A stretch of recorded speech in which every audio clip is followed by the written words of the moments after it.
దిగుబడి చాలా తక్కువ ఉండేది.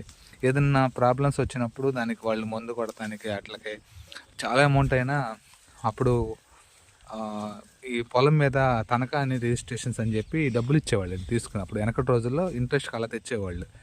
సో, అలా డబ్బులు తెచ్చినప్పుడు ఏంటంటే ఆ టైంకి కట్టకపోతే వాళ్ళ పొలాన్ని హ్యాండ్ ఓవర్ చేసేసుకోవడం అలా చేసేవాళ్ళు. ఇప్పుడులా కాదండి. మన ఇంట్రెస్ట్ తీసుకొస్తాం అట్లా ఏం కాదు. తనఖా రిజిస్ట్రేషన్లు అనేవారు మా తాత వాళ్ళ టైంలో. అట్లా భూములు చాలామంది ఆ టైంకి ఇవ్వకపోతే భూములు తీసేసుకోవడం, తర్వాత వీళ్ళు వ్యవసాయం చేయడం, కౌలు చేయడం. ఎందుకంటే ప్రకృతి వ్యవసాయం మీద ఆధారపడి బతికారు అందరూ. ఆ వ్యవసాయం తప్పించి రెండో ఆప్షన్ లేదండి ఎవరికి చేయడానికి. సో, కౌలుకనే చేయాల్సిందే.